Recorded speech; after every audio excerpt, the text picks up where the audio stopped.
ಜೀನಾಗೆ ಸಂಪಾದಕತ್ವದಲ್ಲಿ ಜಿಎನ್ಎಸ್ news Sagar ಸುತ್ತದ ಆಚೆ ಈಚೆ ಸೋಮವಾರದ ನ್ಯೂಸ್ ಅಪ್ಡೇಟ್ಗೆ ತಮಗೆ ಸ್ವಾಗತ.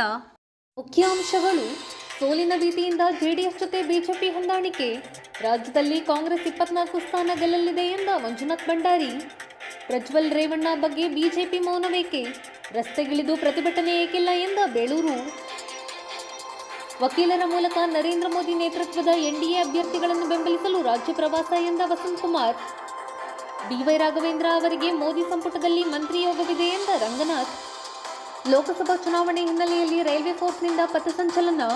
ಈಗ ಸುದ್ದಿಯ ವಿವರ. 400 ಸೀಟ್ ಗೆಲ್ಲುತ್ತೇವೆ ಎನ್ನುತ್ತಿರುವ ನರೇಂದ್ರ ಮೋದಿ ಅವರು ಜೆಡಿಎಸ್ ಜೊತೆ ಹೊಂದಾಣಿಕೆ ಮಾಡಿಕೊಂಡಿದ್ದು ಯಾಕೆ? ಬಿಜೆಪಿಯವರಿಗೆ ಸೋಲಿನ ಭೀತಿ ಇರುವುದರಿಂದಲೇ ಜೆಡಿಎಸ್ ಜೊತೆ ಹೊಂದಾಣಿಕೆ ಮಾಡಿಕೊಂಡಿದ್ದಾರೆ ಎಂದು ಕೆಪಿಸಿಸಿ ಕಾರ್ಯಾಧ್ಯಕ್ಷ ಮಂಜುನಾಥ್ ಭಂಡಾರಿ ತಿಳಿಸಿದರು. ಸಾಗರದ ಮಲೆನಾಡು ಸಿರಿ ಸಭಾಂಗಣದಲ್ಲಿ ಸೋಮವಾರ ಪತ್ರಕರ್ತರ ಜೊತೆ ಮಾತನಾಡಿದ ಅವರು, ಬೆಲೆ ಆದಾಯವನ್ನು ದ್ವಿಗುಣ ಮಾಡ್ತೀವಿ ಅಂತ ಹೇಳಿದ್ರೆ ಏನ್ ಮಾಡ್ತೀವಿ ಸರ್? ಜಿಎಸ್ಟಿ ಬೆಲೆಯನ್ನು ಹಾಕಿದ್ಬಿಟ್ರಿ. ರೈತರ ಪ್ರತಿ ಒಂದು ವಸ್ತುಗಳಿಗೆ ಜಿಎಸ್ಟಿ ಹಾಕಿ ಬೆಲೆ ಇದ್ದದನ್ನ ಡಬಲ್ ಮಾಡಿ ಟ್ರಿಪಲ್ ಮಾಡ್ಬಿಟ್ರಿ ನೀವು. ಇದನ್ನ ಮಾತಾಡಿದ್ರಿ. ಇದಕ್ಕೆ ಯಾವುದಕ್ಕಾದ್ರೂ ಕಳೆದ 2-3 ದಿವಸಗಳಿಂದ ಕರ್ನಾಟಕ ರಾಜ್ಯದಲ್ಲಿ ಭಾಷಣ ಮಾಡ್ತಾ ಇದ್ದಾರಲ್ಲ, ಈ ಬೆಲೆ ಏರಿಕೆ ಬಗ್ಗೆ ಏನಾದ್ರು ಮಾತಾಡ್ತಾ ಇದ್ದಾರೆ ಅವರು? ಉದ್ಯೋಗದ ಬಗ್ಗೆ ಅವ್ರು ಏನಾದ್ರು ಮಾತಾಡ್ತಾ ಇದ್ದಾರೆ ಇವರು? ಡೆವಲಪ್ಮೆಂಟ್ ಬಗ್ಗೆ ಏನಾದ್ರು ಮಾತಾಡ್ತಾ ಇದ್ದಾರೆ ಇವರು? ಇವತ್ತು ಮಾತಾಡ್ತಾ ಇದ್ರು ಮಂಗಳಸೂತ್ರದ ಬಗ್ಗೆ, ಮೊಘಲರ ಬಗ್ಗೆ, ಮುಸಲ್ಮಾನರ ಬಗ್ಗೆ, ಈ ರೀತಿಯ ಒಂದು ಜಾತಿ ಧರ್ಮಗಳ ನಡುವೆ ವಿಷ ಬೀಜವನ್ನು ಬಿತ್ತೋದನ್ನು ಮಾತಾಡ್ತಾ ಇದ್ದಾರೆ ಹೊರತು ಒಂದಾದದನ್ನು ಮಾತಾಡ್ತಾ ಇದ್ದಾರೆ. ಆದರೆ ಸರ್, ಇವತ್ತಿನ ಪ್ರಚಲಿತ ರಾಜಕಾರಣಕ್ಕೆ ಬರೋದಾದ್ರೆ ಇವತ್ತು ನಾವು ಚುನಾವಣೆಯನ್ನು ಎದುರಿಸ್ತಾ ಇದ್ದೇವೆ ಸರ್. ನಾವು ಜನರ ಮತವನ್ನು ಕೇಳ್ತಾ ಇದ್ದೇವೆ. ಕಳೆದ ಸಲ ವಿಧಾನಸಭಾ ಚುನಾವಣೆಯ ಸಮಯದಲ್ಲಿ ನಮ್ಮ ಪಕ್ಷ ಅಧಿಕಾರದಲ್ಲಿರಲಿಲ್ಲ. ಅವ್ರದ್ದೇ ಡಬಲ್ ಇಂಜಿನ್ ಸರ್ಕಾರ ಅವರಲ್ಲಿ. ಅವರು ಹಲವಾರು ಭರವಸೆಗಳನ್ನು ಜನರ ಮುಂದೆ ಇಟ್ಟಿದ್ರು. ನಾವು 5 ಗ್ಯಾರಂಟಿಗಳನ್ನು, 5 ಭರವಸೆಗಳನ್ನು ಜನರ ಮುಂದೆ ಇಟ್ವಿ ನಾವು. ಸರ್, ಈ 5 ಭರವಸೆಗಳು ಯಾಕಪ್ಪ ಬಂತು ಅಂತ ಹೇಳಿದ್ರೆ, ಭಾರತೀಯ ಜನತಾ ಪಕ್ಷದವರ ಆಡಳಿತದಲ್ಲಿ ಆದಂಥ ಬೆಲೆ ಏರಿಕೆಗೆ ಕಾಂಪೋಸಿಟ್ ಮಾಡಲಿಕ್ಕೆ ನಾವು ಈ ಗ್ಯಾರಂಟಿಗಳನ್ನು ತಂದ್ವಿ. ಇವತ್ತು ಒಂದು ವೇಳೆ ಉದ್ಯೋಗ ಕೊಟ್ಟಿದ್ರೆ ನಾವು ಅವರಿಗೆ ಯಾವುದೇ ರೀತಿಯ ಯೂನಿಯನ್ ಕೊಡಬೇಕಾಗಿರ್ಲಿಲ್ಲ. ನಾವು ಇವತ್ತು ಬೆಲೆಗಳು ಕಮ್ಮಿ ಆಗಿದ್ರೆ ನಾವು ಯಾವುದೇ ರೀತಿಯ ಗೃಹಲಕ್ಷ್ಮಿಯನ್ನು ನಾವು ಕೊಡಬೇಕಾಗಿರ್ಲಿಲ್ಲ, ಗೃಹ ಜ್ಯೋತಿನ ನಾವು ಕೊಡಬೇಕಾಗಿರ್ಲಿಲ್ಲ. ಅದಕ್ಕೆ ಈ ಜನರ ಕಷ್ಟವನ್ನ, ಬವಣೆಯನ್ನ ನೋಡಿದಂಥ ಸಂದರ್ಭದಲ್ಲಿ ನಮ್ಮ ನಾಯಕರಾದಂಥ ರಾಹುಲ್ ಗಾಂಧಿಯವರು ಕನ್ಯಾಕುಮಾರಿಯಿಂದ ಕಾಶ್ಮೀರದವರೆಗೆ ಭಾರತ್ ಜೋಡೋ ಕಾರ್ಯಕ್ರಮವನ್ನು ಹಮ್ಮಿಕೊಂಡು ಮಾಡಿದ್ರು. ಅವಾಗ ಸಾವಿರಾರು ಜನ ಯುವಕರನ್ನ ಭೇಟಿ ಮಾಡಿದ್ರು, ರೈತರನ್ನ ಭೇಟಿ ಮಾಡಿದ್ರು, ಮಹಿಳೆಯರನ್ನ ಭೇಟಿ ಮಾಡಿದ್ರು. ಅವರ ಕಷ್ಟಗಳನ್ನ ಅವರು ಸಂಪೂರ್ಣವಾಗಿ ಅರಿತು ನಮ್ಮಂಥ ನಾಯಕರುಗಳಿಗೆಲ್ಲರಿಗೂ ಕರೆದು ಹೇಳಿದ್ರು, ಬರೋ ಸಲ ಚುನಾವಣೆ ಸಮಯದಲ್ಲಿ ನೀವು ಚುನಾವಣೆ ಆದ ಮೇಲೆ ಅಲ್ಲ ನಿಮ್ಮ ಪ್ರಣಾಳಿಕೆಯನ್ನು ಇಡುವಂಥದ್ದು. ನೀವು ಯಾವುದೇ ಮಾಡೋದಾದ್ರೂ ಚುನಾವಣೆ ಮುಂಚೆ ಭರವಸೆಗಳನ್ನು ಕೊಡಿ, ಅದನ್ನು ಈಡೇರಿಸಬೇಕು ಅಂತ ಹೇಳಿದಾಗ, ನಾನು ಪ್ರಜಾನಿಧಿಯ ಪ್ರತಿನಿಧಿಯಾಗಿ ಈ ಕರ್ನಾಟಕ ರಾಜ್ಯದ ಉದ್ದಗಲಕ್ಕೆ ಹೋದಾಗ ಸುಮಾರು 2,000 ಸಲಹೆಗಳನ್ನು ಬೇಕು ಬಂದಿದೆ. ಆ ಸಲಹೆಗಳಲ್ಲಿ ಮುಖ್ಯವಾದಂಥ 5 ಸಲಹೆಗಳನ್ನು ತಗೊಂಡು ನಾವು ಗೃಹ ಜ್ಯೋತಿ, ಗೃಹಲಕ್ಷ್ಮಿ ಮುಂತಾದ ಎಲ್ಲ ವಿದ್ಯಾನಿಧಿ ಇರ್ಬೋದು, ಇದೆಲ್ಲ ಯುವನಿಧಿಯನ್ನೆಲ್ಲ ನಾವು ಕಾರ್ಯಕ್ರಮಗಳನ್ನು ಹಮ್ಮಿಕೊಂಡ್ವಿ ಸರ್. ಬಹಳ ಮುಖ್ಯವಾಗಿ ನೋಡಿ ಸರ್, ನಾವು ಜನರಿಗೆ ಬರೀ ಆಶ್ವಾಸನೆಗಳನ್ನು ಕೊಟ್ಟರು, ಬರೀ ಆಶ್ವಾಸನೆ ಅದು. ಆದರೆ ಜನ ನಮಗೆ 43% ಜನ ನಮ್ಮ ಆಶ್ವಾಸನೆಯನ್ನು ನಂಬಿ ನಮಗೆ ಮತವನ್ನು ಹಾಕಿದ್ರು. 135 ಶಾಸಕರು ಗೆದ್ದರು ಸರ್. ಅದನ್ನು ನೀವು ಲೆಕ್ಕ ಹಾಕಿದಾಗ ನಾವು 18 ಲೋಕಸಭಾ ಕ್ಷೇತ್ರದಲ್ಲಿ ನಿಶ್ಚಳವಾದಂಥ ಬಹುಮತ ನಮಗಿದೆ. ಬಿಜೆಪಿ ಮತ್ತೆ ಜೆಡಿಎಸ್ ಎರಡೂ ಜನ ಒಟ್ಟಾದರೂ ಸುಮಾರು 10 ಕ್ಷೇತ್ರಗಳಲ್ಲಿ ನಾವು ನಿಶ್ಚಳವಾದಂಥ ಬಹುಮತವನ್ನು ನಾವು ಗಳಿಸಿದ್ದೀವಿ. ನಾವು ಕ್ಲಿಯರ್ ಕಟ್ 18 ಕ್ಷೇತ್ರದಲ್ಲಿ ಬಿಜೆಪಿಗಿಂತ ಜಾಸ್ತಿ ಇದ್ದೀವಿ ಸರ್. ಅವಾಗಲೂ ಮೋದಿ ಅವರು 28 ಸಲ ಕರ್ನಾಟಕಕ್ಕೆ ಬಂದರು, 16 ಸಲ ಅವರು ರ್ಯಾಲಿಗಳನ್ನು ಮಾಡಿದ್ರು, 12 ಕಡೆ ಅವರು ಭಾಷಣಗಳನ್ನು ಮಾಡಿದ್ರು. ಅವತ್ತು ಮೋದಿ ಅವರು ನನಗೇ ಓಟ್ ಕೊಡಿ ಅಂತ ಕೇಳಿದ್ರೆ ಹೊರತು ಈ ಭಾರತೀಯ ಜನತಾ ಪಕ್ಷಕ್ಕೆ ಮತವನ್ನು ಕೊಡಿ ಅಥವಾ ಬಸವರಾಜ ಬೊಮ್ಮಾಯಿಗೆ ಮತವನ್ನು ಕೊಡಿ ಅಂತ ಕೇಳಲೇ ಇಲ್ಲ. ಜನ ನಮ್ಮನ್ನ ನಂಬಿ 43% ಓಟ್ ಹಾಕಿ 135 ಸ್ಥಾನಗಳನ್ನು ಗೆದ್ದಿಟ್ಕೊಟ್ರು ಸರ್ ನಮ್ಮ ಸರ್ಕಾರ ಬಂದ ಕೂಡಲೇ ನಾವು ಯಾವುದು 5 ಗ್ಯಾರಂಟಿಗಳ ಜನರಿಗೆ ಹೇಳಿದ್ವಲ್ಲ, ಆ 5 ಗ್ಯಾರಂಟಿಗಳನ್ನ 99% ಪರಿಪೂರ್ಣತೆ ಮಾಡಿದ್ದೀವಿ. 1,67,00,000 ಕುಟುಂಬಗಳಿಗೆ ನಮ್ದು ಒಂದಲ್ಲ ಒಂದು ಗ್ಯಾರಂಟಿ ತಲುಪಿದೆ. ಸುಮಾರು 5 ಕೋಟಿ ಜನರು ಇದರ ಒಂದು ಬೆನಿಫಿಟ್ ಅನ್ನ ಪಡೆದಿದ್ದಾರೆ. ಇವತ್ತು ಅವರು ಮತವನ್ನ ಹಾಕಿದ್ದಾರೆ, ಹಾಕೋರಿದ್ದಾರೆ. ಅವ್ರು ಕಾಂಗ್ರೆಸ್ ಪಕ್ಷಕ್ಕೆ ಹಾಕೋದಿಲ್ವಾ ಸರ್? ಅವರು ನಾವು ಇಷ್ಟೊಂದು ಕಾರ್ಯಕ್ರಮವನ್ನು ಕೊಟ್ಟಿದ್ದೀವಲ್ಲ ಸರ್, ಏನೂ ಮಾಡದೆ ಈ 10 ವರ್ಷದಲ್ಲಿ ಬರೇ ಸುಳ್ಳುಗಳನ್ನು ಹೇಳಿದ್ರಲ್ಲ. ಇವರು 28 ಸ್ಥಾನ ಗೆಲ್ತೀವಿ ಅಂತೇಳಿ ಅವರ ನಾಯಕರಾದ ಯಡಿಯೂರಪ್ಪನವರು ಎದೆ ತಟ್ಟಿ ಹೇಳ್ತಾ ಇದ್ದಾರೆ.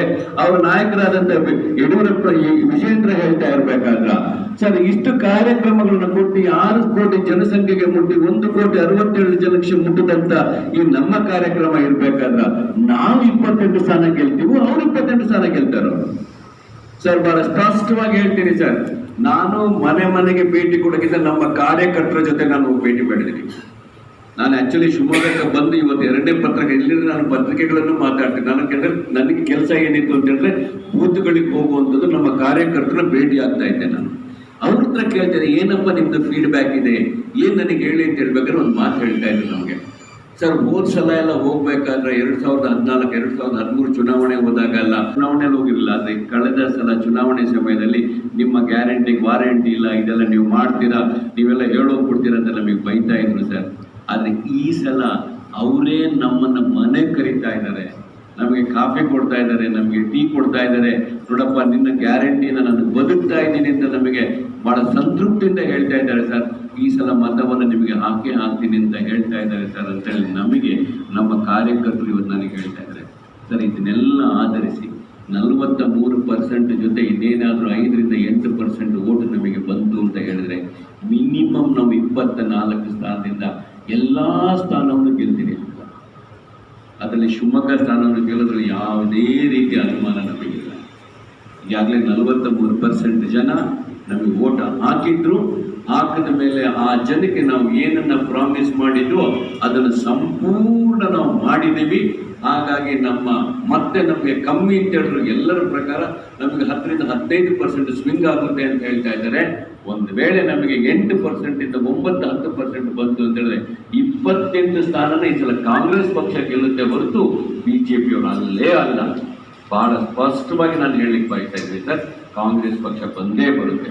ಆದರೆ ಮೋದಿ ಅವರು ಏನೆಲ್ಲ ಭರವಸೆಗಳನ್ನು ಹೇಳಿದ್ರು ಇದೆಲ್ಲ ಸುಳ್ಳು ಭರವಸೆಗಳ ನೋಡಿ ಅಂತ ಹೇಳಿ ಇವತ್ತು ಇಡೀ ನಮ್ಮ ದೇಶಕ್ಕೆ ಗೊತ್ತಾಗಿದೆ ಸರ್. ದೇಶದಲ್ಲಿ ಈ ಸಲ INDA ನೇತೃತ್ವದ ಸರ್ಕಾರವೇ ಬರುತ್ತೆ ಹೊರತು ಮೋದಿ ಅವರ NDA ಸರ್ಕಾರ ಬರುವಂಥ ಯಾವ ಲಕ್ಷಣಗಳಿಲ್ಲ. ಆ ಲಕ್ಷಣಗಳಿಲ್ಲ ಅನ್ನೋದಕ್ಕೇನೆ ಕಳೆದ ಮೊದಲ ಹಂತದ ಮತದಾನದ ಭಾಷಣಗಳನ್ನು ನೋಡಿಯಂತೆ, ಅವರನ್ನ 2ನೇ ಹಂತ ಭಾಷಣಗಳನ್ನು ನೋಡಿಯಂತೆ, ಈಗ ಮಾಡ್ತಾ ಇರೋದು ನೋಡಿಯಂತೆ. ಈಗ ಅವ್ರಿಗೇನಾಗಿದೆ ಅಂತಂದರೆ ನಮಗೆ ಮತ ಬರೋದಿಲ್ಲ ಅಂತ ಗೊತ್ತಾದ ಮೇಲೆ ಭಾವನಾತ್ಮಕ ಹೇಳಿಕೆಗಳನ್ನು ಹೇಳುವಂಥದ್ದು, ಯಾವ್ಯಾವುದನ್ನು ಎಲ್ಲೆಲ್ಲಿಗೋ ಜೋಡಿಸಿ ಹೇಳುವಂಥದ್ದು. ರಾಹುಲ್ ಗಾಂಧಿ ಅವರ ಮೇಲೆ ಹೇಗೆ ಬಿಟ್ಟಿದ್ದಾರೆ ಅಂತ ಹೇಳಿದ್ರೆ ನಮಗೆ ಆಶ್ಚರ್ಯ ಆಗ್ತಾ ಇದೆ. ಪ್ರಧಾನಮಂತ್ರಿ ಆದಂಥವರು 400 ಸೀಟು ಬರುತ್ತೆ ಅನ್ನೋರು ಹೋಗಿ ರಾಹುಲ್ ಗಾಂಧಿ ಅವರು ಪ್ರಿಯಾಂಕಾ ಗಾಂಧಿ ಅವರು ಏನು ಮಾಡಿದ್ರೆ ಅದಕ್ಕೆ ಮಸಾಲೆ ಹಾಕಿ ಅದಕ್ಕೆ ಏನೇನೋ ಬಣ್ಣ ಕಟ್ಟಿ ಈ ರೀತಿ ಸ್ಟೇಟ್ಮೆಂಟ್ ಮಾಡ್ತಾ ಇದ್ದಾರೆ ಅನ್ಬೇಕಾದ್ರೆ ಅವರ ಮನಸ್ಥಿತಿ ಏನಾಗಿದೆ, ಯಾವ ರೀತಿ ದಿವಾಳಿತನ ಆಗಿದೆ ಅನ್ನೋದನ್ನು ನೋಡ್ಬೇಕಲ್ಲ ಸರ್ ಅವರು. ಆಮೇಲೆ ಯಾವ ಮಟ್ಟದಲ್ಲಿ ಇದ್ದಾರೆ ಅವ್ರ ಭಾಷಣದಲ್ಲಿ, ಅರ್ಧ ಭಾಷಣ ಬರೀ ಅದ್ರ ಬಗ್ಗೆನೇ ಅವ್ರು ಹೇಳ್ತಾ ಇದ್ದಾರೆ ಹೊರತು ಬೇರೆ ಅವರ ಪ್ರಗತಿ ಬಗ್ಗೆನೇ ಹೇಳ್ತಾ ಇಲ್ಲ. ಆ ಸ್ಥಿತಿಗೆ ಬಂದೋಗ್ಬಿಟ್ರಲ್ಲ ಅವರು ಸರ್. ಕೊನೆಯದಾಗಿ ನಿಮ್ಗೆ ಹೇಳ್ತಾ ಇದ್ದೀನಿ ಸರ್, ಅವ್ರು 400 ಸೀಟ್ ಗೆಲ್ತೀನಿ, ಎ ಬಾರ್ 400ಕ್ಕೆ ಪಾರ್ ಅಂತ ಹೇಳ್ತಾ ಇದ್ರಲ್ಲ, ಯಾಕೆ ಸರ್ JDS ಅವ್ರ ಜೊತೆ ಅವ್ರು ಅಲೈನ್ಸ್ ಮಾಡ್ಬೇಕಾಗಿತ್ತು? ಇದಕ್ಕಿಂತ ಒಂದು ದಿವಾಳಿತನ ಯಾರಾದ್ರೂ ತೋರ್ಸಕ್ ಸಾಧ್ಯನಾ ಸರ್? JDS ಅವ್ರ ಜೊತೆ ಕೈ ಜೋಡಿಸೋದು ಸರ್. JDS ಅಲ್ಲಿ ದೇವೇಗೌಡರು ಏನೆಲ್ಲ ಹೇಳಿದ್ರು ಅಂತೇಳಿ ಅವ್ರ ಹೇಳಿಕೆಗಳ ಒಂದು ಪೇಪರ್ನ ಅವ್ರು ಒಂದ್ಸಲ ಪುನರುಚ್ಚಾರ ಮಾಡ್ಬಿಡ್ಲಿ ಸರ್. ಅಂತವ್ರು ಏನ್ ಹೇಳಿದ್ರು ಈಗ? ಅಲ್ಲ, ಏನ್ ಸರ್ ಇದು ಸರ್? JDS ಅವ್ರ ಜೊತೆ ಹೋಗಿದ್ದಾರೆ ಅನ್ನೋದಕ್ಕೆ ಒಂದೇ ಒಂದು ಕಾರಣ ಅವ್ರು ಹೇಳಿ ನೋಡೋಣ ಸರ್. ಯಾಕೆ ಹೋದ್ರು ಅಂತ ಹೇಳಿದ್ರೆ ಒಂದು ಓಟು ಡಿವೈಡ್ ಆಗಬಾರ್ದು, ನಾವು ಸೋಲ್ತೀವಿ ಅನ್ನೋ ಒಂದೇ ಒಂದು ಭಯದಿಂದ ಅವರು JDS ಅವ್ರ ಜೊತೆ ಕೈ ತೋರಿಸಿದ್ರೆ ಹೊರತು ಬೇರೆ ಯಾವುದೂ ಅಲ್ಲ ಸರ್. ಹಾಗಾಗಿ ನಮ್ಮ ಕರ್ನಾಟಕ ರಾಜ್ಯದಲ್ಲಿ ನಾವೆಲ್ಲ 28 ಸ್ಥಾನಗಳನ್ನು ಗೆಲ್ಲುವ ಸಂಪೂರ್ಣ ಭರವಸೆ ನಮಗಿದೆ. ನಮ್ಮ ಅಭ್ಯರ್ಥಿಯಾದಂಥ ಗೀತಾ ಶಿವರಾಜ್ ಕುಮಾರ್ ಅವರು ಅತಿ ಹೆಚ್ಚಿನ ಬಹುಮತಗಳಲ್ಲಿ, ಯಾಕೆಂತ ಹೇಳಿದ್ರೆ ಕಳೆದ ಸಲ ನಾವು ಚುನಾವಣೆಯಲ್ಲಿ ನಿಂತಿದ್ವಿ. ಈ ಸಲ ಚುನಾವಣೆನೇ ನಮ್ಮ ಕಾರ್ಯಕರ್ತರು ಇವತ್ತು ಮನೆ ಮನೆಗೆ ಹೋಗಿ ಉತ್ತಮ ಕಾರ್ಯವನ್ನು ಮಾಡ್ತಾ ಇದ್ದಾರೆ. ನಮ್ಮ ಸ್ಥಳೀಯ ನಾಯಕರು ಶಾಸಕರಾದಂಥ ಗೋಪಾಲಕೃಷ್ಣ ಅವರು ಈ ಒಂದು ನಮ್ಮ ಸಾಗರ, ಅದಲ್ಲದೆ ಅವರನ್ನು ನಾವು ಬೈಂದೂರಿಗೂ ಸಹ ಹೋಗ ಕರೀತಾ ಇರ್ತೀವಿ. ಇದೆಲ್ಲ ಮಾಡಿ ಎಲ್ಲ ನಮ್ಮ ಬ್ಲಾಕ್ ಅಧ್ಯಕ್ಷರು ಇರ್ಬೋದು, ನಮ್ಮ ಕಾರ್ಯಕರ್ತರು ಇರ್ಬೋದು. ಶಾಸಕ ಗೋಪಾಲಕೃಷ್ಣ ಬೇಳೂರು ಮಾತನಾಡಿ, ಮೂಲ ಎತ್ತಂಗಡಿ ಮಾಡಬೇಕಂತ ಯಾರಿಗೂ ಹೇಳಿದ್ದಿಲ್ಲ. ನಾನು ಜಾರ್ಜ್ ಹತ್ರ ಮಾತಾಡಿದ್ದೀನಿ, ಆಮೇಲೆ ನಮ್ಮ ಅರಣ್ಯ ಮಂತ್ರಿಗಳ ಹತ್ರ ಮಾತಾಡಿದ್ದೀನಿ, ಈಶ್ವರಗಡ್ಡ ಹತ್ರ ಮಾತಾಡಿದ್ದೀನಿ, ಮೂಲ ಸೌಕರ್ಯ ಕೊಡಬೇಕಂತೇಳಿ. ಜಾರ್ಜ್ ಅವರು ಪೈಪ್ ಮೂಲಕ ಕರೆಂಟ್ ಕೊಡಲಿಕ್ಕೆ ಅವಕಾಶ ಇದೆ, ಕೊಡೋಣ, ಎಷ್ಟು ಬೇಕಾದ್ರೂ ಕೊಡಿ ಅಂತ ಅವರು ಅಧಿಕಾರಿಗಳು ಹೇಳಿದ್ದಾರೆ. ಇವರು ನಾನು ಕ್ಲಿಯರೆನ್ಸ್ ಮಾಡಿಕೊಡ್ತೀನಿ, ಅವ್ರಿಗೆ ರಸ್ತೆ ಕೊಡಿ ಅಂತ ಹೇಳಿದ್ದಾರೆ. ನಾನೇ ಅದರ ಆದ ನಂತರ DC ಅವ್ರನ್ನ ಆ ಏರಿಯಾದಲ್ಲಿ ಕರ್ಕೊಂಡು ಹೋಗ್ಬಿಟ್ಟು ಎಲ್ಲ ಅಧಿಕಾರಿಗಳು ಕರ್ಕೊಂಡು ಹೇಳಿದ್ದೀನಿ, ಇವ್ರಿಗೆ ಮೂಲ ಸೌಕರ್ಯ ಕೊಡಬೇಕು, ಯಾರನ್ನೂ ಎತ್ತಂಗಡಿ ಮಾಡೋಂಗಿಲ್ಲ ಅಂತಲೂ ಸಹ ಹೇಳಿದ್ದೀನಿ. ಇಷ್ಟೆಲ್ಲ ಆದ್ರೂ ಯಾರೋ ಒಬ್ಬ BJP ಅವರು ಅಪಪ್ರಚಾರ ಮಾಡಿದ್ದಾರೆ. ಅದರಲ್ಲಿ 4 ಜನ ನನಗೆ ಹೊರಗಡೆ ನಮಗೆ ಅಲ್ಲಿ ಇರ್ಲಿಕ್ಕಾಗೋದಿಲ್ಲ, ಬೇರೆ ಕಡೆ ಶಿಫ್ಟ್ ಮಾಡಿ ಅಂತಲೂ ಹೇಳಿದ್ದಾರೆ. ಆದರೆ ನಾವು ಅವರಿಗೆ ಎಲ್ಲೂ ಇದು ಮಾಡ್ಲಿಕ್ಕೆ ಜಾಗ ಇಲ್ಲ, ಅವ್ರು ಅಲ್ಲೇ ಇರಬೇಕು, ಅಲ್ಲೇ ಬದುಕಬೇಕು, ಅಲ್ಲೇ ಸೌಕರ್ಯ ಕೊಡಬೇಕು ಅನ್ನೋ ನಮ್ಮ ಉದ್ದೇಶ ಇದೆ. ಅದಕ್ಕೆ ಸಂಪೂರ್ಣವಾದಂಥ ರಾಜ್ಯ ಸರ್ಕಾರದವರು ಸಹ ಸಹಕಾರ ಕೊಟ್ಟಿದ್ದಾರೆ, ಮಂತ್ರಿಗಳು ಸಹಕಾರ ಕೊಟ್ಟಿದ್ದಾರೆ. ಸುಮ್ಮನೆ ಒಂದು ಗುಮ್ಮ ಕೂರ್ಸಕ್ಕೆ ಮಾಡಿದ್ದಾರೆ. ಇದೆಲ್ಲ ಶುದ್ಧ ಸುಳ್ಳು. ನಾನೇ ಸ್ವತಃ ಹೋಗಿ DC ಅಧಿಕಾರಿಗಳನ್ನ ಕರೆದು ಅಲ್ಲಿ ಭೇಟಿ ಮಾಡಿ ಅವ್ರಿಗೆಲ್ಲ ಸೌಕರ್ಯಗಳು ಕೊಡಬೇಕಂತ ನಾನೇ ಹೇಳಿದ್ದೀನಿ. ಯಾರೋ BJP ಅವರು ಸ್ವಲ್ಪ ಸಣ್ಣ ಸುದ್ದಿ ಮಾಡಿದ್ದಾರೆ. ನನ್ನ ಲೆಟ್ರಲ್ಲಿ ನೀವು ನೋಡಬೇಕು, ಅದರಲ್ಲಿ ಏನಿದೆ ಅಂದರೆ ಅವರಿಗೆ ಮೂಲ ಸೌಕರ್ಯಗಳನ್ನು ಒದಗಿಸಿದ ಕೊಟ್ಟಿನಿ. ಅವ್ರು ಎಲ್ಲೂ ಗಡೀಪಾರು ಮಾಡಿ ಅಂತ ಏನು ಹೇಳಿಲ್ಲಲ್ಲ, ಲೆಟ್ರಲ್ಲಿ ನೋಡಬೇಕು. ಅವ್ರು ಹೇಳಿದ್ದು ಸಹ ಅವರಿಗೂ ಇಲ್ಲ, ನಿಮ್ಗೆ ಎಲ್ಲೂ ಕಳ್ಸೋಕ್ಕಾಗಲ್ಲ, ಎಲ್ಲೂ ಬೇರೆ ಕಡೆ ಹೋಗೋಕ್ಕಾಗಲ್ಲ, ನಿಮ್ಮ ಜನ್ಮ ನೀವು ಹುಟ್ಟಿ ಬದುಕಿದ್ದೆ ಅಲ್ಲೇ ಇರಬೇಕು, ಅಲ್ಲೇ ಸೌಲಭ್ಯ ಕೊಡಬೇಕಂತ ಹೇಳಿ ರಾಜ್ಯ ಸರ್ಕಾರಕ್ಕೆ ಒತ್ತಾಯ ಮಾಡಿದ್ದೀನಿ. ಸಂಪೂರ್ಣ ಸಹಕಾರ ಕೊಡಬೇಕಂತ ಹೇಳಿದ್ದೀನಿ ಇಷ್ಟೇ. ಅದು ಬಿಟ್ಟು ಅದು ಬೇರೆ ಥರ ಬಿಂಬಿಸ್ತಿದ್ದಾರೆ, ಇದೆಲ್ಲ ಸುಳ್ಳು. ನಿಮ್ಮ ಪತ್ರವನ್ನು ಯಾರು ದುರುಪಯೋಗ ಮಾಡ್ತಾರೆ? ಸ್ವತಃ MLA ಆಗಿ DC ಅವ್ರು ಕರ್ಕೊಂಡು ಹೋಗಿ ಅಲ್ಲೇ ಭೇಟಿ ಮಾಡಿ ಎಲ್ಲ ಅಧಿಕಾರಿಗಳು, ಅರಣ್ಯ ಅಧಿಕಾರಿಗಳು ಎಲ್ಲರನ್ನೂ ಕರ್ಕೊಂಡು ಹೋಗಿ ಅವ್ರಿಗೆ ಮೂಲ ಸೌಕರ್ಯ ಅಲ್ಲೇ ಕೊಡಬೇಕಂತ ಅವರೆಲ್ಲರ ನಾವು ಬಿಡೋ ಪ್ರಶ್ನೆನೇ ಇಲ್ಲ. ಯಾಕಂದ್ರೆ BJP ಅವರು ಬೇಟಿ ಬಚಾವೋ ಅಂತ ಏನು ಹೇಳ್ತಾ ಇದ್ರಲ್ಲ, ಒಂದು ನೇಯ ಕೊಲೆ ಆಗಿದ್ದ ಯಾರೋ ಮಾಡಿದ್ನ ಕಾಂಗ್ರೆಸ್ ಮೇಲೆ ಹೊರಿಸಿದ್ರಲ್ಲ, ಇವತ್ತು ಒಬ್ಬ MP ಆಗಿದ್ದಂತ ಮಾಜಿ MP ಆಗಿದ್ದಂಥವ್ರು, ಇವಾಗ MP ಆದಂಥವ್ರು ಒಳ್ಳೆ ಇದ್ರಲ್ಲಿದ್ದಂಥವ್ರು ಮಾಡಿದಾರಲ್ಲ, ಅವನ ಮೇಲೆ ಕ್ರಮ ತಗೊಳ್ಳಿ.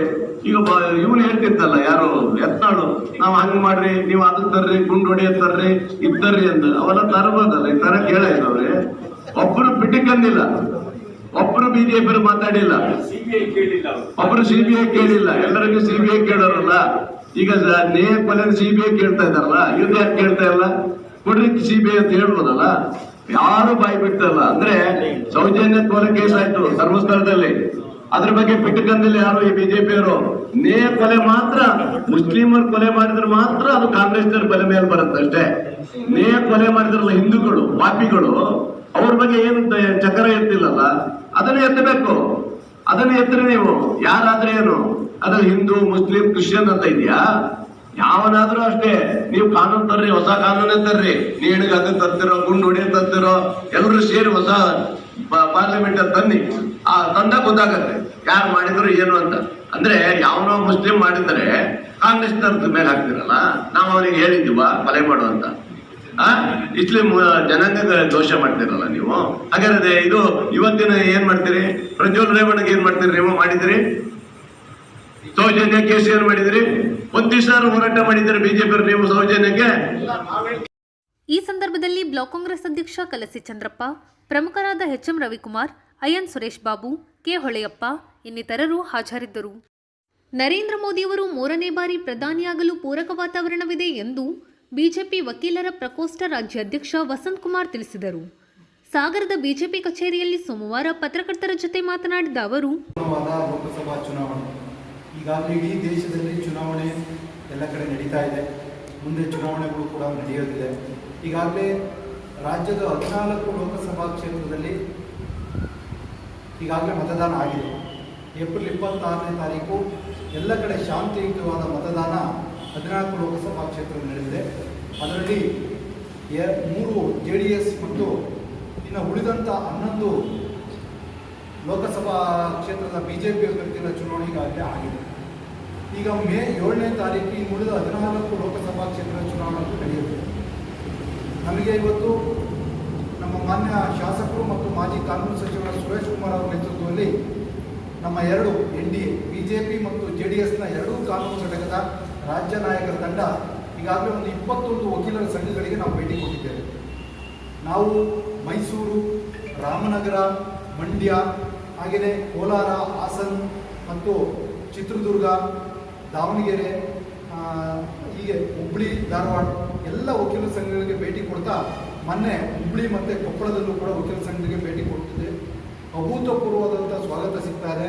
ಎಲ್ಲ ವಕೀಲ ಮಿತ್ರರು, ಪ್ರಬುದ್ಧ ವಕೀಲ ಮಿತ್ರರು ಮತ್ತೊಮ್ಮೆ ನರೇಂದ್ರ ಮೋದಿಯವರು 3ನೇ ಬಾರಿಗೆ ಈ ದೇಶದ ಪ್ರಧಾನಮಂತ್ರಿ ಆಗಬೇಕು, ಈ ದೇಶ ಅಭಿವೃದ್ಧಿ ಪಥದಲ್ಲಿ ಸಾಗಬೇಕು ಅಂತಕ್ಕಂಥ ಮಹತ್ವಾಕಾಂಕ್ಷೆಯನ್ನು ಇಟ್ಕೊಂಡು ಎಲ್ಲ ವಕೀಲ ಬಂಧುಗಳು, ಅವರ ಕಕ್ಷಿದಾರಗಳು, ಈ ಥರದ ಎಲ್ಲ ಒಂದು ಒಳ್ಳೆಯ ವಾತಾವರಣ ಇಡೀ ರಾಜ್ಯದಲ್ಲಿ ನೋಡ್ತಾ ಇದ್ದೀವಿ ನಾವು.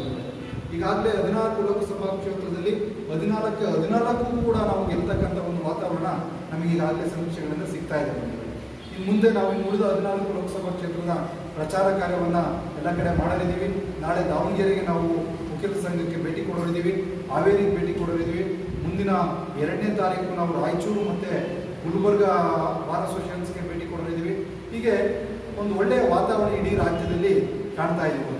ಹಾಗಾಗಿ ಇವತ್ತಿನ ಒಂದು ದೇಶದ ಚುನಾವಣೆ ಒಂದು ಸದೃಢ ದೇಶದ ಅಭಿವೃದ್ಧಿಯನ್ನು ಕಾಣಬೇಕು, ಒಂದು ಒಳ್ಳೆಯ ನಾಯಕತ್ವವನ್ನು ಗಮನಿಸಬೇಕು ಅಂತೇಳಿ ಎಲ್ಲ ಜನ ಕಾತುರದಿಂದ ಮತದಾನವನ್ನು ಮಾಡ್ತಿರ್ತಕ್ಕಂಥದ್ದನ್ನು ನಾವು ಈಗಾಗಲೇ ನೋಡಿದ್ದೇವೆ. ಹಾಗಾಗಿ ಒಂದು ಒಳ್ಳೆಯ ವಾತಾವರಣ ಇದೆ. ಕಾಂಗ್ರೆಸ್ಗೆ ಗ್ಯಾರಂಟಿ ಕಾರ್ಡನ್ನು ಬಿಟ್ಟರೆ ಇನ್ಯಾವುದೇ ಒಂದು ನಾಯಕತ್ವದ ಹೆಗ್ಗುರುತಾಗಲಿ ಕಾಣ್ತಾ ಇಲ್ಲ. ಅವರಿಗೆ ನಾಯಕತ್ವದ ಜೊತೆಗೆ ಇನ್ಯಾವುದೇ ರೀತಿಯ ಒಂದು ಭರವಸೆ ಅವರಿಗೆ ಕಣ್ಮುಂದೆ ಕಾಣ್ತಾ ಇಲ್ಲ.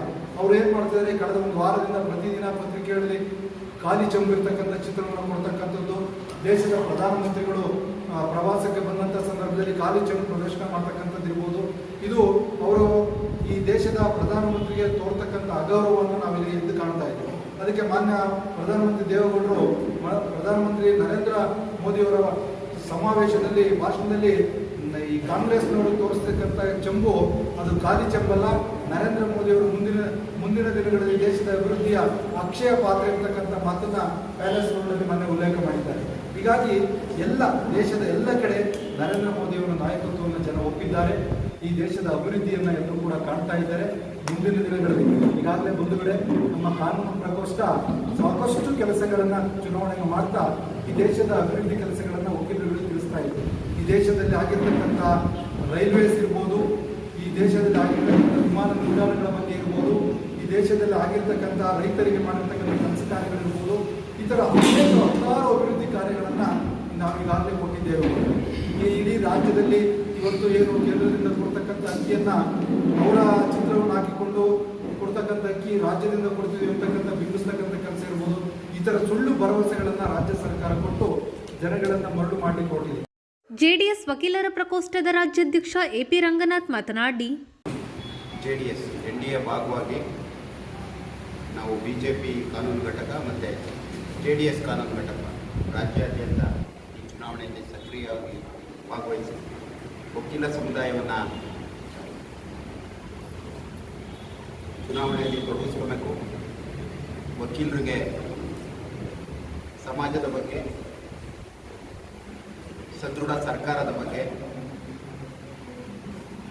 ತಮ್ಮದೇ ಆದಂಥ ಚುನಾವಣೆಯಲ್ಲಿ ಕಾಂಟ್ರಿಬ್ಯೂಟ್ ಮಾಡಬೇಕು. ಈ ಬಾರಿ 3ನೇ ಬಾರಿಗೆ ನರೇಂದ್ರ ಮೋದಿಯವರು ಈ ರಾಷ್ಟ್ರದ ಪ್ರಧಾನಮಂತ್ರಿ ಆಗಬೇಕು.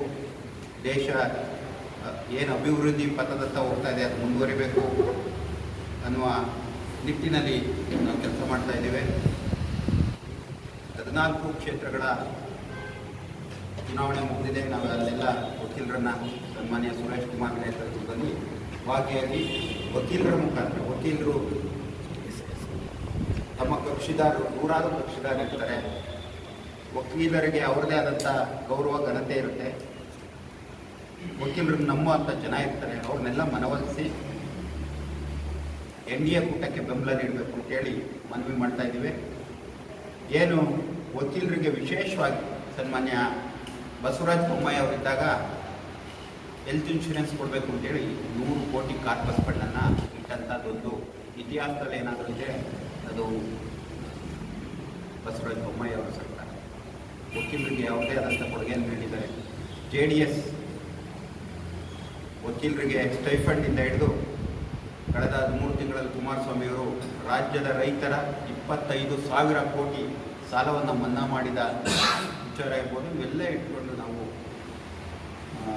ವಕೀಲರ ಮುಖಾಂತರ ಕಕ್ಷಿದಾರರು ಮತ್ತು ಅವ್ರ ಗ್ರಾಮಗಳಲ್ಲಿ ಅವ್ರ ನಗರಗಳಲ್ಲಿ ಮನವೊಲಿಸುವ ಕೆಲಸವನ್ನು ಮಾಡಿ ಸದೃಢವಾಗಿ ಏನು ನರೇಂದ್ರ ಮೋದಿ ಅವರು ಪ್ರೈಮ್ ಮಿನಿಸ್ಟರ್ ಆಗಲಿಕ್ಕೆ ವಿಶೇಷವಾಗಿ ಶಿವಮೊಗ್ಗ ಕ್ಷೇತ್ರ ಅಭಿವೃದ್ಧಿಯ ಏನು ಯಡಿಯೂರಪ್ಪರವರ ನಂತರ ರಾಘವೇಂದ್ರರವರು ಸರಳ ಸಜ್ಜನಿಕೆಗೆ ಅತಿ ಎಲ್ಲರ ಬಗ್ಗೆ ಹೊಂದುವ ಕೆಲಸ ಮಾಡುವ ವಿಶೇಷವಾಗಿ ವಕೀಲರಿಗೆ ಪ್ರೀತಿ ವಿಶ್ವಾಸವನ್ನು ಗಳಿಸಿರುವ ರಾಘವೇಂದ್ರ ಅವರನ್ನ ಬೆಂಬಲಿಸಬೇಕು. ಅತ್ಯಂತ ಹೆಚ್ಚು ಮತಗಳಿಂದ ಅವ್ರನ್ನ ಆಯ್ಕೆ ಮಾಡಿದ್ರೆ ಏನು ಮುಂದಿನ ನಾಯಕತ್ವ ಈ ರಾಜ್ಯದಲ್ಲಿ ಮೋದಿಯವರ ಮಂತ್ರಿಮಂಡಲದಲ್ಲಿ ಮಂತ್ರಿ ಆಗುವ ಅವಕಾಶ ಇರುತ್ತೆ. ಆ ಮಂತ್ರಿ ಆದರೆ ಜಿಲ್ಲೆಯ ಸರ್ವತೋಮುಖ ಅಭಿವೃದ್ಧಿಯ ಜೊತೆಗೆ ರಾಜ್ಯದ ಅಭಿವೃದ್ಧಿಗೂ ಸಹ ಆಗುತ್ತೆ. ಆ ನಿಟ್ಟಿನಲ್ಲಿ ಮತ ನೀಡಬೇಕು ಅಂತೇಳಿ ನಾವು ವಿಶೇಷವಾಗಿ ವಕೀಲರ ಮೂಲಕ ಎಲ್ಲ ರೈತ ಬಾಂಧವರು ಈ ಕ್ಷೇತ್ರದ ಮತದಾರರಲ್ಲಿ ವಿನಂತಿಯನ್ನು ಮಾಡ್ತಾ ಇದ್ದೀವಿ. ಬಿಜೆಪಿ ಗ್ರಾಮಾಂತರ ಮಂಡಲ ಅಧ್ಯಕ್ಷ ದೇವೇಂದ್ರಪ್ಪ ಯಲಕುಂದ್ಲಿ ಮಾತನಾಡಿ, ಕಾರ್ಯಕರ್ತರು ತುಂಬ ಉತ್ಸಾಹದಿಂದ ಕೆಲಸ ಮಾಡ್ತಿದ್ದಾರೆ.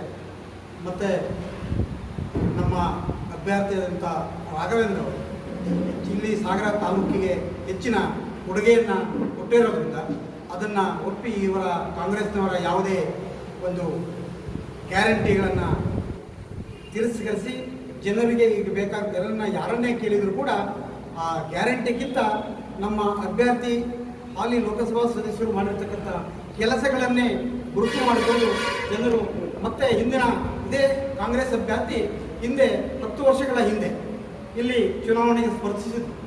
ತದನಂತರದಲ್ಲಿ ಅವರು ಸಾಗರದ ಜನತೆಗೆ, ಶಿವಮೊಗ್ಗ ಜಿಲ್ಲೆಯ ಜನತೆಗೆ ಯಾರಿಗೂ ಸಿಗಲಿಲ್ಲ. ಆದ್ದರಿಂದ ಸುಲಭವಾಗಿ ಸಿಗ್ತಕ್ಕಂಥ ನಮ್ಮ ಅಭ್ಯರ್ಥಿಯನ್ನು ಗೆಲ್ಲಿಸ್ತಾರೆ. ಅತಿ ಹೆಚ್ಚಿನ ಸಂಖ್ಯೆಯಲ್ಲಿ ನಾವು ಸಾಗರದಲ್ಲಿ ಲೀಡ್ ಕೊಡ್ತೀವಿ ಅಂತೇಳಿ ಈ ಸಂದರ್ಭದಲ್ಲಿ ಹೇಳ್ತೀವಿ.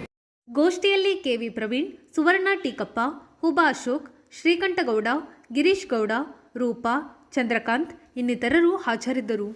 ಲೋಕಸಭಾ ಚುನಾವಣಾ ಹಿನ್ನೆಲೆಯಲ್ಲಿ ಸೋಮವಾರ ರೈಲ್ವೆ ಸುರಕ್ಷಾ ಸ್ಪೆಷಲ್ ಫೋರ್ಸ್ 109 ಯೋಧರು ಸಾಗರ ನಗರದಲ್ಲಿ ಪಥಸಂಚಲನ ನಡೆಸಿದರು. ಈ ಸಂದರ್ಭದಲ್ಲಿ ನಗರ ಠಾಣೆ ವೃತ್ತ ನಿರೀಕ್ಷಕ ಸೀತಾರಾಮ್, ರೈಲ್ವೆ ಫೋರ್ಸ್ನ ಸಬ್ ಇನ್ಸ್ಪೆಕ್ಟರ್ ಸುನೀಲ್ ಕುಮಾರ್ ಇನ್ನಿತರರು ಹಾಜರಿದ್ದರು.